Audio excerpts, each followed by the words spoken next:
పవన్ కళ్యాణ్ గారు ఎక్కడ యుద్ధం చేస్తాడో, చంద్రబాబు నాయుడు గారు ఎక్కడ యుద్ధం చేస్తాడో, బీజేపీ వాళ్ళు ఎక్కడ యుద్ధం చేస్తారో, అసలు ఎవరెవరు కలిసి యుద్ధం చేస్తారో ఇంతవరకు పవన్ కళ్యాణ్కి, చంద్రబాబు నాయుడికి, బీజేపీకే తెలియదు.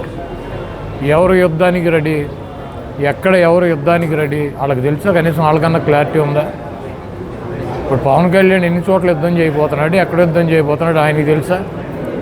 ఆయన పార్టీలో పనిచేస్తున్నటువంటి కార్యకర్తలకు కానీ, నాయకులకు కానీ, సీట్లు ఆశించే వాళ్ళకి కానీ తెలుసా? చంద్రబాబు నాయుడు ఎక్కడ యుద్ధం చేస్తున్నాడో, ఏ సీట్లు యుద్ధం చేస్తాడో ఆయన పార్టీ వాళ్ళకి ఆయనకేమన్నా తెలుసా? బీజేపీ వాళ్ళు అసలు వీళ్ళతో కలిసి యుద్ధం చేస్తారో లేకపోతే వాళ్ళు విడిగా యుద్ధం చేస్తారో? ఒకవేళ చేస్తే 3 చోట్ల చేస్తారో, 7 చోట్ల చేస్తారో, 12 చోట్ల చేస్తారో కనీసం వాళ్ళకన్నా తెలుసా? అసలు వాళ్ళు ఎక్కడ యుద్ధం చేయాలో ఎవరికి క్లారిటీ లేదు. వాళ్ళంతా కూడా తెలుగుదేశం పార్టీలో ఉన్నటువంటి క్యాడరు, జనసేనలో పార్టీలో ఉన్నటువంటి క్యాడరు. ఇది అయ్యేటువంటి పని కాదు.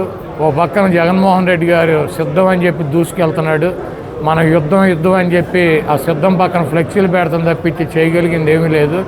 ఎక్కడ ఎవరికి సీట్లు ఇస్తారు, ఎక్కడ ఎవరు పోటీ చేస్తారు అన్నదే వాళ్ళకే క్లారిటీ లేదు. ముందు వాళ్ళ క్లారిటీ తెచ్చుకున్నాక వాళ్ళు సిద్ధమేనా, సయ్యా, యుద్ధమా, ఎవరితో కలిసి ఎవరి మీద యుద్ధం చేస్తారు. కొన్ని ఫ్లెక్సీ పక్కన ఫ్లెక్సీ పెడితే యుద్ధం కాదు, సిద్ధం కాదు, అది కామెడీ పోస్ట్ అవుద్ది.